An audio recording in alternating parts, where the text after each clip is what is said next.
Well, good morning. It's 3 o'clock in the morning. Can't sleep.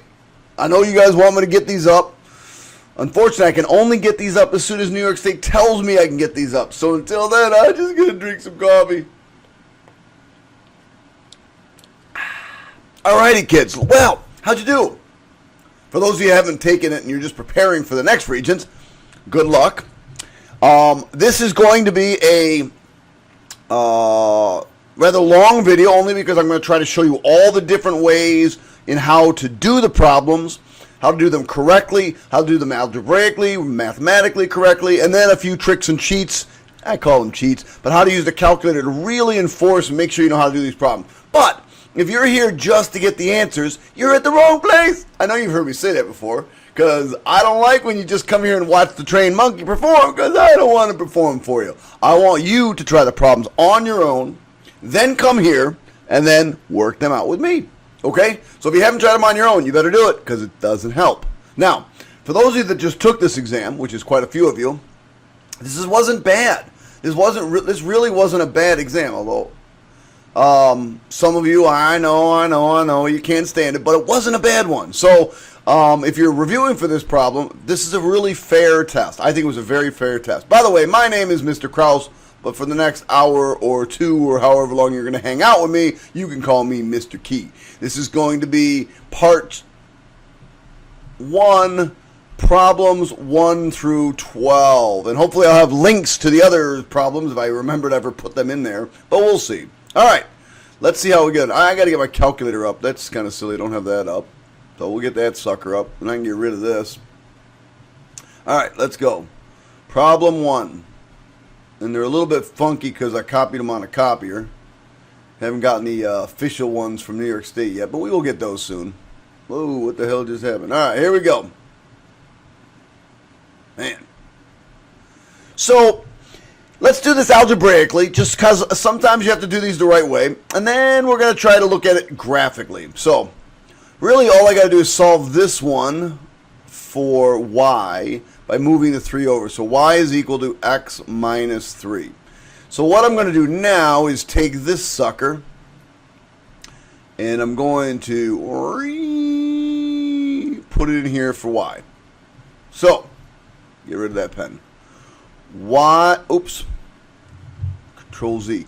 X minus 3 is equal to x squared minus, plus 4x minus 1. Man, this is touchy. All right, there we go. So now I'm going to bring everything to the right side because I want to factor this baby. X equals x squared. And I'm going to subtract this x off, so it's plus 3x.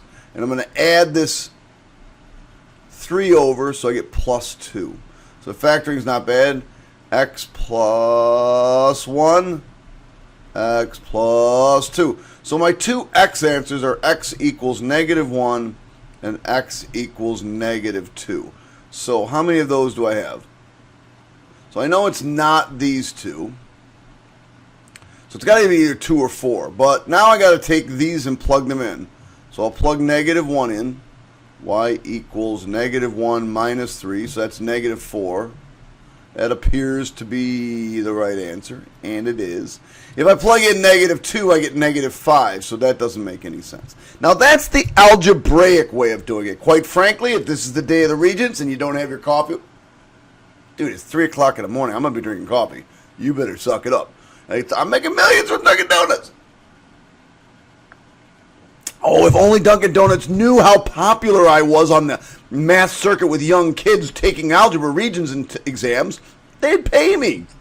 Here's what you do normally. On the day of the Regents, you come over here, you grab your calculator, and you graph these things.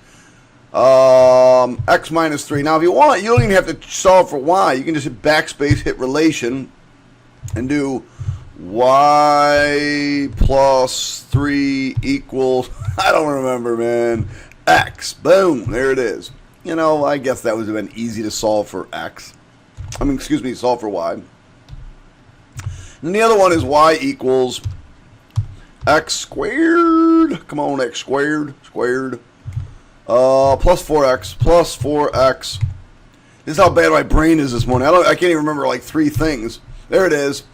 So right here is where they hit. So we're just going to do a little intersection. Analyze graph, intersection. Shh. Oh. Yeah, that's why I don't like this. I'm going to go back and just graph these things the regular way, because that's how I normally do. Y equals, what did we say, x minus 3, right? And then, and this is going to go back to my brain again, tab, brain shot, x squared, plus 4x minus 1, plus 4x minus 1. Boom, I like doing it this way. Menu, analyze graph, intersection, shabam, shabam. There's one of them, -2, -5, and we figured that one out already. And then menu, analyze graph, intersection, click, click, -1, -4. And there's the answer. That's how I would do it. There's another way to do it too, and that is, if you wanted to, for those of you who like to do one of six different ways to do things, you could also do this. And I'm only going to show this with the the answer that works. I won't show you with the answer that doesn't work. But I could put -1 in for x. I told you this video is going to take a while because I'm going to try to show you all the different ways to do these particular problems. Y. Press enter. And then I'll type in the equations. Y equals x squared plus 4x minus 1. True. And then I'll do y plus 3 equals x. True. There you go. By the way, I'm using the TI Inspire calculator. All right. Which of the statements above about the true graph? Okay. So you should know, and it's one of my flashcards, so you should have them, that this is a number that is between 0 and 1. So when your base is between 0 and 1, this is exponential decay. I was just about to write decay. In other words, it's going to come. By the way, all exponential functions that don't have a transformation on them are going to go through the point 0, 1. So it's going to be coming down, and it's going to go like that. So the graph is always increasing. Dumb. The graph is always decreasing. That appears to be the right answer. The graph passes to the point 1, 0. They tried to trick you. 1, 0 is right here. All logs go through 1, 0. And since logs and exponentials are inverses of each other, all exponentials go through the point 0, 1. Nice try, New York State. Didn't fall for it. I might end up having to go get another cup, man, so early. So, dumb. The graph has an asymptote of x equals 0. Now, this is the line x equals 0. Don't fall for that. This is the line x equals 0. Logarithms have a asymptote of x equals 0. So the answer is, once again, choice 2. Now, how could I have done this graphically? Well, you certainly could have just come over here, graph it, parenthesis, 1 divided by 8 raised to the x. Enter. And, well, there it is. It goes to the point 0, 1, not 1, 0.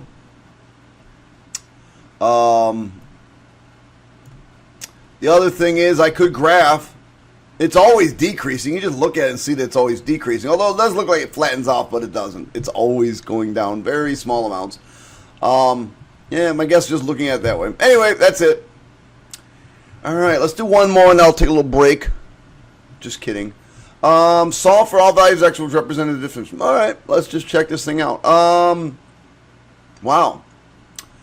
So we're going to do this the right way, and then we're going to do it the wrong way. So let's do it the right way. In the denominator, I can take out an x, so I'll do that. X squared minus x minus 6. And since the denominator is easier, I'm just going to keep going with that. X minus 3 x plus 2. So I factored out that denominator. Now, the numerator is what I like to call a polynomial. Now, that's not a real math term. That's just dumb, but it does sound cool. All the cool kids are saying it. Well, if you're not saying it, you're not cool, so just start getting on hip on that. We're going to split that down the middle, and we're going to look at just the first two and see what we can take out. Well, I can take out an x squared, and I'm left with x plus 2 minus, and these two I can only take out a 9, but I'm really taking out a negative 9, and I'm left with x plus 2. So my first set of parentheses is x plus 2. Now my second set of parentheses is x squared minus 9. But if you factor x squared minus 9, you get x plus 3, x minus 3. Now that I have that, I can start getting rid of crap. The x plus 2's go, the x minus 3's go, and I'm left with x plus 3 over x. And that, my friends, is in fact the right answer. Now, having said that, you could have done it this way. Oops. I think you can do this graphically. Let me try. Not sure, but you know what? Why not? Let's try it. Control division. What do we got? X cubed. How many times am I going to have to look over? You'd think I would have a copy of the actual exam with me. I don't. Plus 2x squared, plus 2x squared. I know you're thinking, why don't I print one? Because I'm too lazy, because then I have to go all the way upstairs. Minus 18, I believe. All over x cubed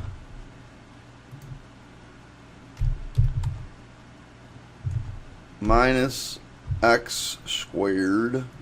Is it minus 6? X minus 6x. So it looks a funkadunky. Looks a freaky-dicky. Looks like that. Then I'm going to press tab. And I'm going to see if my answer I came up with gives me the same thing. X plus 3 over x. Was that what it was? Done.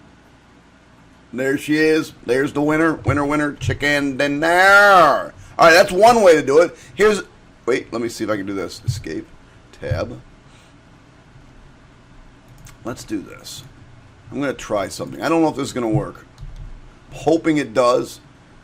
Control C. Wait, hold on. I'm going to do 3.234, and I'm going to store that into x, any radical number, and then I'm going to type in this. It's not going to let me, is it? Doggone it. All right, I got to just do it. Control division. X cubed. Oh my gosh, so annoying. Cubed plus 2x squared plus 2x squared minus 9x minus 18 all over x cubed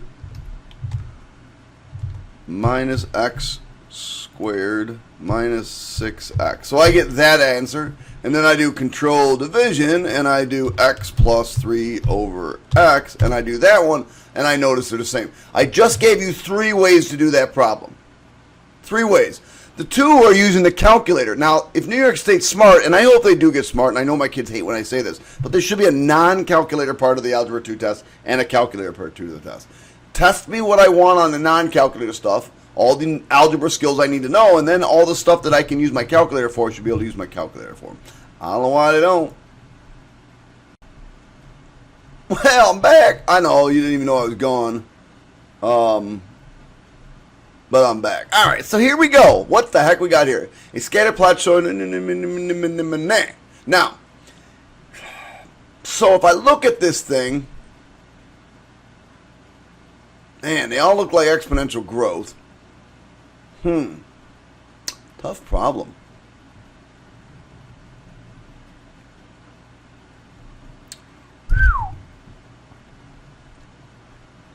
Is best modeled by this. Let's see. That's crazy. Well, let's get rid of this one because this is exponential decay, choice 4. So that's not going to be the right answer. and 4 to the t plus 5. Whew. You're going to see that one can't possibly be the answer. But let's go take a look and see what it looks like graphically. 4 raised to the, we got to use x, plus 5. Shabam. Look at that sucker. Right? All my points are over here. Remember this plus 5 is a vertical shift up 5, which means it should be going through this point. But then it shoots up like that, not way over here. So this answer is kind of stupid. So we're down to, do we have 210% growth, or 110% growth, or do we have 40% growth? I'm leaning towards this one. This one doesn't even have a vertical shift up, and it appears as if I come over here, it's going to hit here. I don't know, man. I don't know. I'm leaning towards 2. What question are we on? 4? But let's take a look. Let's take a look at this baby graphically. So tab, let's get rid of this one. That one's just trash. So 1.4, parenthesis, 1.4 to the t, or to the x, raised to the x. And I believe it had a plus 2 at the end. Ooh, man, that one's looking rough too. Wait, plus 2. Tab. Did I hit the wrong button? 1.4x to plus 2. Okay. So what I'm going to do is I'm going to go look at a table. Control T. And I see 0, 3. Okay, that could be. Now, this is 1, 2, 3, and it looks like maybe, let's see, 5, 10, 15, 20, 25, 30. So, again, this is 10. Right? So this looks like it might be something like 1, 2, 3, 8.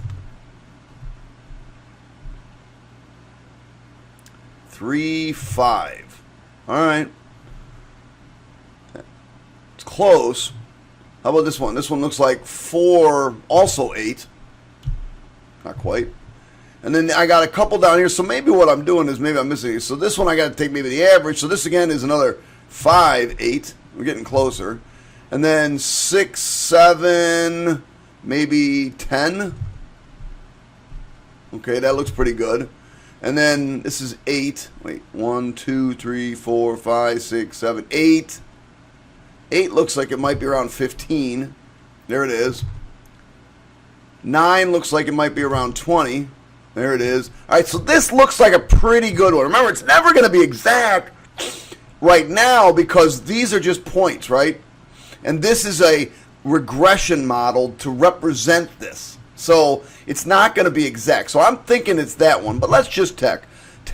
I'm pretty sure the other one is going to be way too steep. 5, especially since it's got that 5, and then it's 2.1 to the x. It's just going to have too fast a growth. Enter. Yeah, you see that? That's crazy fast. Crazy fast.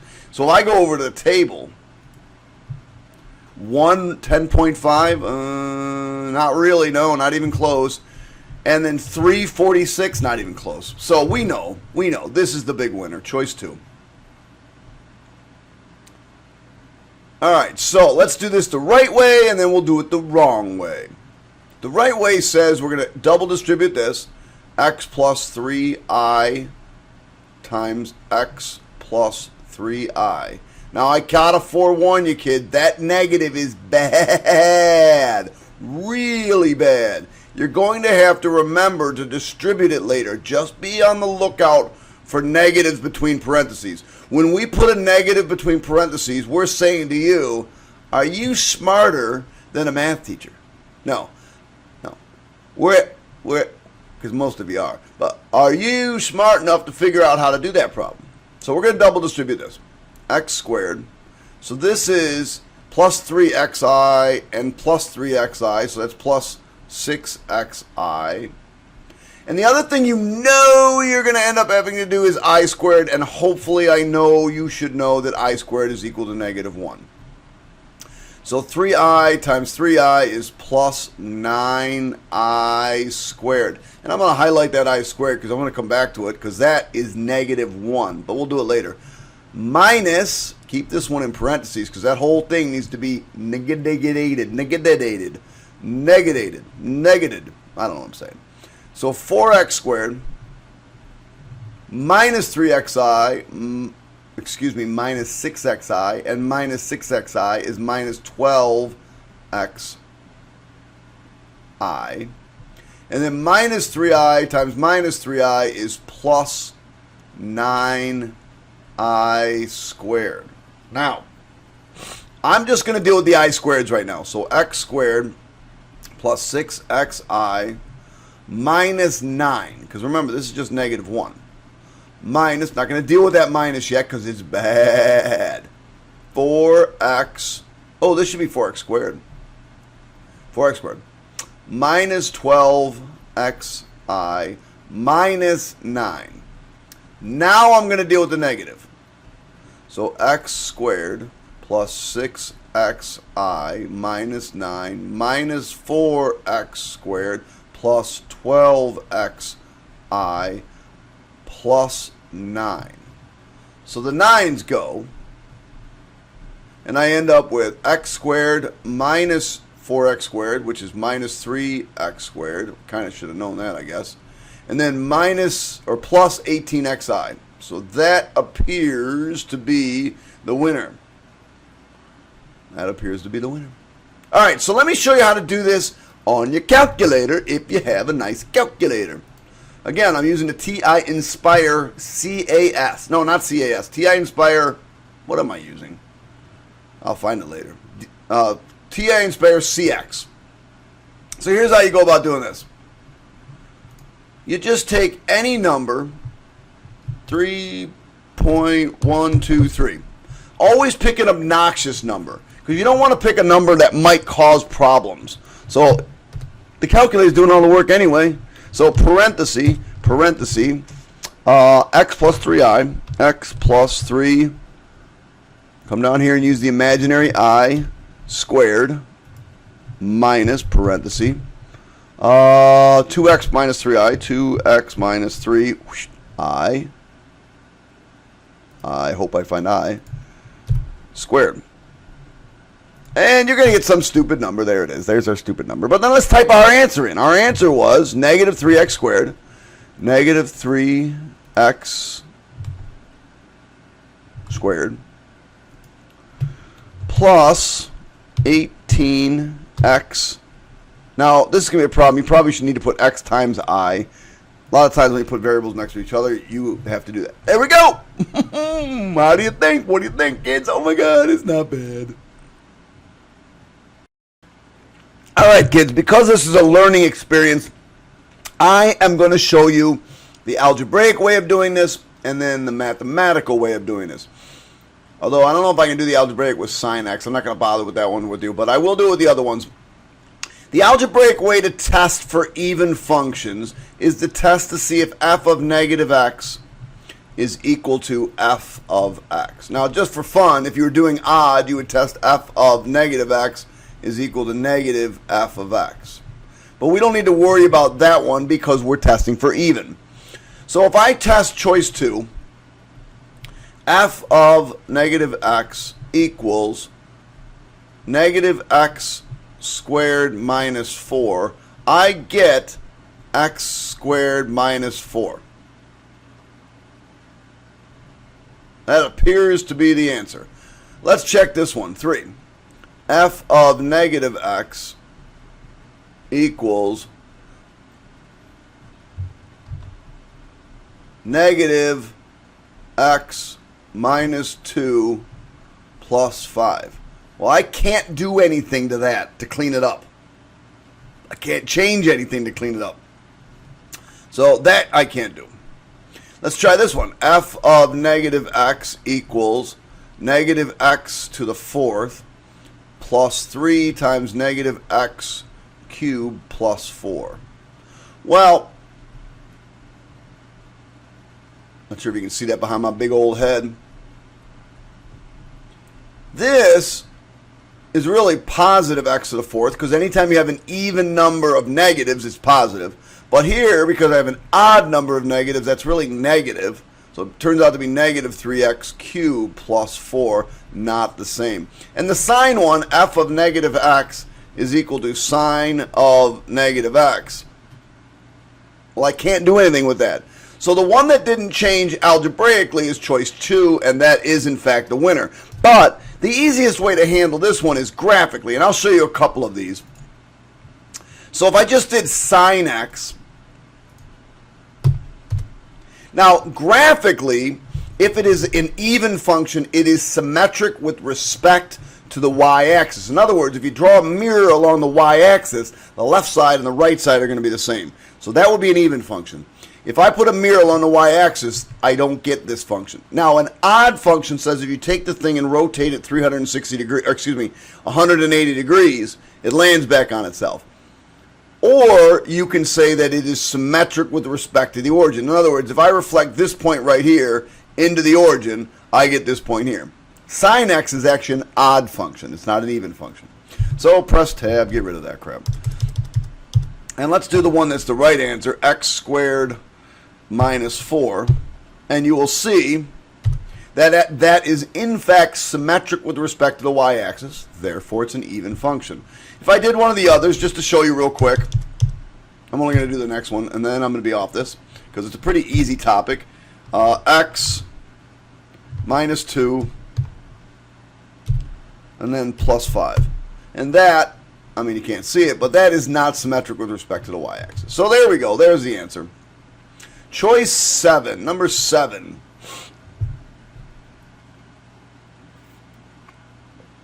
Got to have my coffee, kids.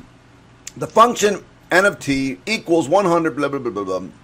Number of grams in a sample of cesium-137 that remain after 2 years. On which interval is the sample's average rate of decay the fastest? Oh, crap. So average rate of... I don't know why it's doing that. It doesn't like me. Average rate of decay is another way of saying average rate of change. In other words, it's saying when is the slope the steepest. And quite frankly, oh, these are all different intervals, aren't they? Well, it's not going to be, I don't know where it's going to be. Let's just see. Well, I have no idea, actually. I don't even know if it appears to be, oh, this is decaying. Oh. Yeah, it's the amount, so this is going to be a decay question, which probably means that choice 1 is the answer. Because remember, in a decay question, it comes down really steep fast, and then it slows down. So it's really steep at the beginning, and then slows down afterwards. So my guess is it's choice one, but we're going to go over there and take a look at this sucker anyway. And we're going to do 100. And don't forget it's this E button right here to the negative. And because we have negative, which means it's going to be decay. And it's not because of the negative it's decay. It's because the negative turns your base E. And remember, E is like 2.782 or something like that. I don't remember always. And since that's 2 point something, but it's really going to be 1 over 2 point something, which makes it a decay question, X. Holy crap, we can't even see it. But remember, this sucker is starting out at 100. So you're not going to see it. But you know what? I don't even actually care. Well, let's still get it graphically. So I'm going to double click on this and change this to 150. Tab. That's hard to see. Let's go with 100. All right. So the question is, where is its rate of change the steepest? Between 1 and 10, 1 and 30. It's kind of hard to tell. So what we're going to have to do is go over the table. So Control T. And there's our numbers. So 197.7. It doesn't have to be exact. 197.7. And 10, 79.4. Now, what else we got? We got a 10. Already got that. Already got a 1. So I need a 15, 25, and 30. Oh, I need a 15. So 15. And it's 70.8. Oh, I need a 20. 20, and I need 25, and I need a 30. It's kind of a pain in the neck.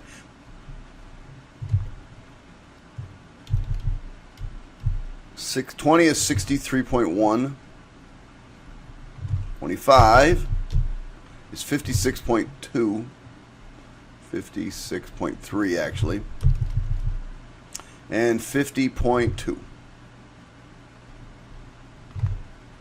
Now, I'm telling you, there's no reason to actually do this. If you actually understand exponential decay, it is going to be steepest at the beginning and it shallows off at the end. So it's got to be 1 through 10.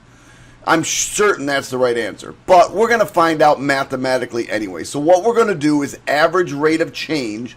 Let me get my calculator up. And what I'm going to do is get it so I can actually see those numbers.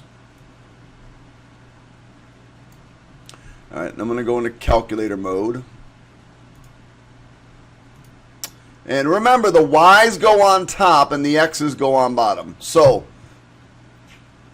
97.7 minus 79.4 all over 1 minus 10, which is just negative 9. Let's do it that way.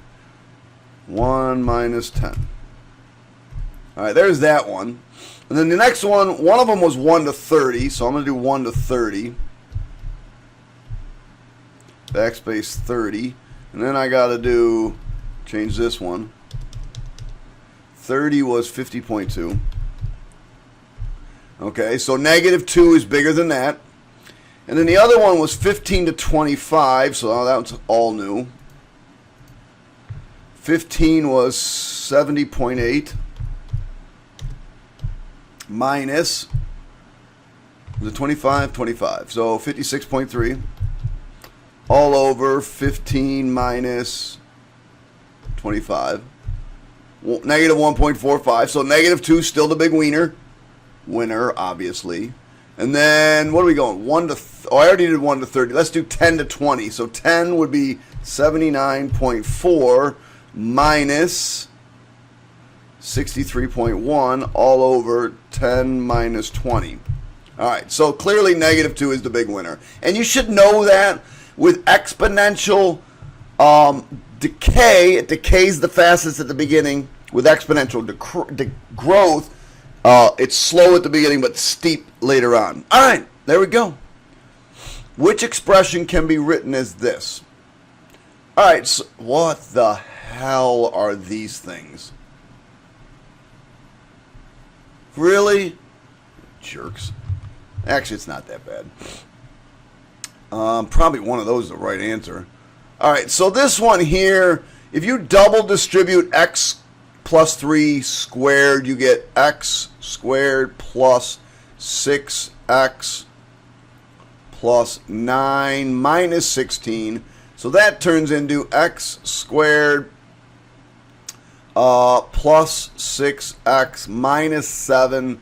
And that's going to be x plus 7, x minus 1. Oh, is that the right answer? Choice 8? Oh, that's the right answer. Jesus. There it is. There she blows. I don't even think I need to answer the other ones. That is the right answer. That's straightforward. I'm not going to go through all of this crap. I mean, that's just a pain in the neck. Quite frankly, what you probably wanted to do on this question is just graph this thing. The first one was x plus 7. X minus 1. And then graph the one that they gave us, which was x plus 3 squared. Oops, tab.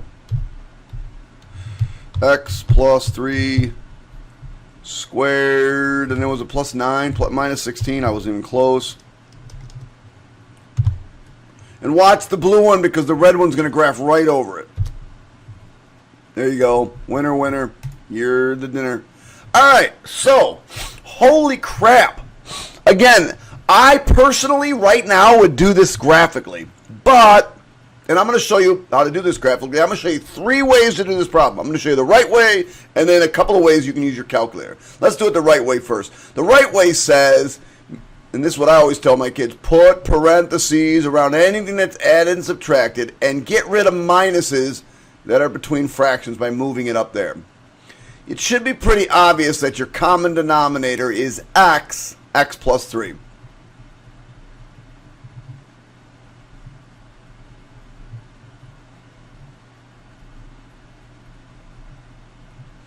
Alright, so this one's missing an x plus 3.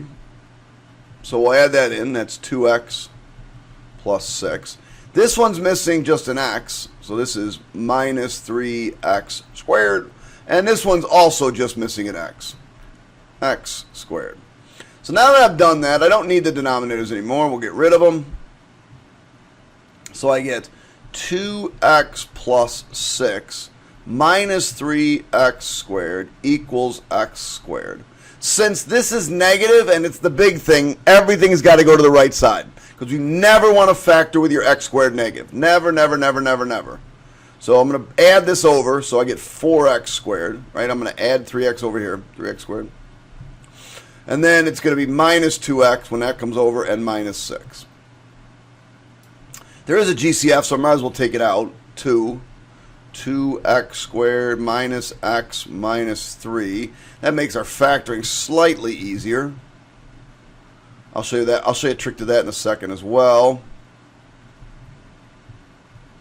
1 and 3 minus and plus. So x is equal to 3 halves. X is equal to negative 1. What is the solution of this? 3 halves and negative 1. Looks like choice 4 is my big winner chicken dinner. All right, by the way, if you want to, if you haven't learned this yet, on your graphing calculator right here, let's just, if I'm just solving this thing, I can go in my graphing calculator, and you're going to go into menu 331, menu. I have to do it slightly different than you. Menu, algebra, and then you have to go to polytools, and on the other calculator is 331, and then find the roots of a polynomial. I always change this to complex, just in case they're imaginary. And then I type in 4, negative 2, negative 6. Negative 2, negative 6. Okay, enter, and there's your answers. Negative 1 and 3 halves. Now, having said all that, that's one way to do it. Another way to do it is take negative 1, control var x. Now, you have to use negative 1 because those are the answers, right? And then type this sucker in. Control division, 2 over x, minus, you always go back to what the original was. Control division, 3x over x plus 3. Now, I don't like using the equal sign, so I'm just going to type that in. And the right side is x over x plus 3. Control division, x over x plus 3. Enter, negative 1 half, negative 1 half. So that, in fact, works. Negative 1 works, so therefore that's the answer. But I could try 3 halves. 3 divided by 2. Control var x. Enter. Hit this. I get 1/3. Hit this. I get 1/3. And they equal, so we're done. That's method 2 to solve it. Method 3 to solve it is to just graph these. So I do control division, 2 over x, minus 3x, 3x over x plus 3. Hit enter. And then graph, hit tab, and we're going to graph control division, x over x plus 3, hit enter. So they hit it 2 places, right here and right here. So I'll go menu, analyze graph, intersection, click, click, there it is, negative 1, menu, analyze graph, intersection, click, click, there it is, negative 1 or positive 1.5, which is just 3 halves. All right, there we go. 3 different ways to do it. All right, we only got a couple more left. Alrighty, I'm not done with my coffee yet, but I will be soon. Thank you, Dunkin' Donuts, for not sponsoring me, but I still enjoy your K-Cups and your coffee in the morning. And on my way to a soccer game today, I'm going to grab me some more of this. The depth of the water of the marker 20 feet from the shore on a bay is depicted by this graph. All right, so, you know, a lot of times the thing that's going to become the most important is you figure out where the midline is. So that looks like it's up at 12, 14, 16, 18, 20. This looks like it's at 14. And the bottom of this looks like it might be at 4. So that difference is 10. Half of that is 5. So I got to go up 5 from here. 2, 4, 5. Wow, they were really nice to us. There's the midline, which is at 9. Up 5 gives me 14. Down 5 gives me 4. Now, why do I do that? I haven't even looked at the problem yet, but I honestly, I haven't even done these problems yet. I'm just doing them with you for the first time. I have done the other questions, but not these. Amplitude of 5 and amplitude of 5. So I don't know what they're asking, so that's it. I also know this is, in fact, a sine curve that has a period from here to here. So it has a period of 12. What is this thing? Measured in feet, and time is measured in hours. So my period is 12 hours. So let's see what this thing's asking. If the depth D is measured in feet, which curve is going to represent this? Okay, so the midline is 9. So all of these that have 9, we're okay with that. These two aren't right because it has to have a midline of 9. It has to have an amplitude of 5. It has to have an amplitude of 5. And because it starts on the midline and ends on the midline and goes up and down and back up, it has to be the sine curve. Pretty straightforward on that one, kids. On a given day, the probability that Nick oversleeps is 0.48.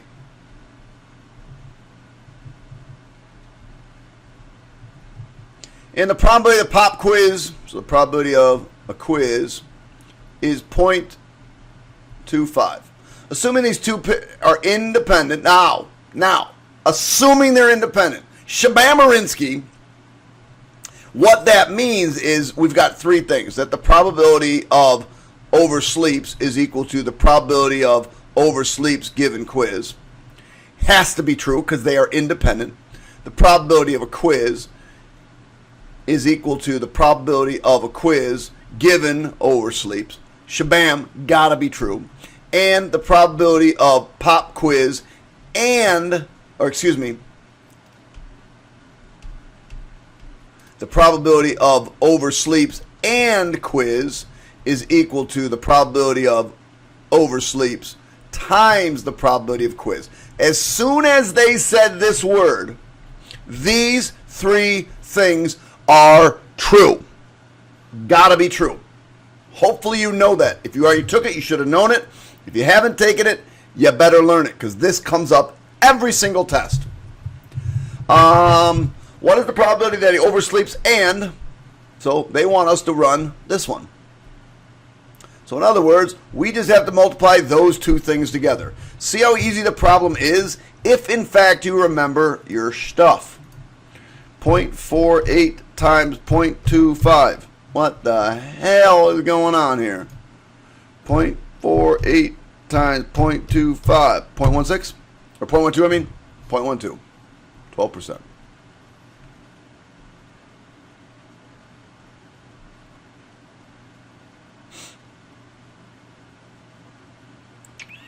All right, so I'm going to do this a couple of different ways. Now, method one, I'm going to use the remainder theorem. If this is a factor, then the root is x equals 1. In other words, if I do f of 1, I should get 0. So I'm going to do f of 1 equals 1 cubed minus, this is the thing I'm going to put in for, 1 squared plus 2 times 1. So I'm either going to put in a 0. So my four answers that are going to go in here are either going to be a 0, a 2, a 3, or a negative 3. So I come over here. I'm going to do 1 control var x, press enter, and then I'm going to just go back to the original. X cubed minus, oops, got to get out of cube mode, kids, minus, this is the thing I'm going to sub in for, x squared plus 2x. Now, the first one they wanted us to plug in is 0. 0. I get 3. I should get 0. That didn't work. This is the remainder theorem.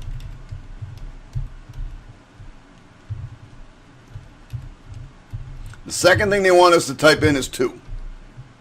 1. Still the remainder theorem, not working. I got to get 0.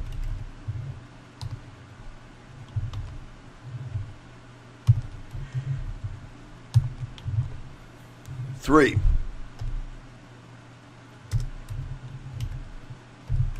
There's the answer. Choice 3. And but I want to check. I want to make sure I got this. So I'm going to also do negative 3.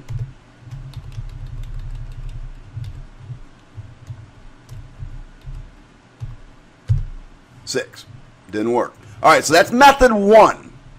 Now that I know the answer is 3, I'm just going to triple check this on my graphing calculator. I'm going to come over to my graphing calculator, and I'm going to go in here, and I'm going to type in x cubed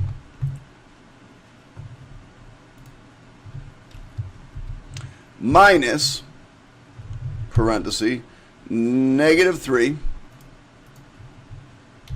x squared plus 2x.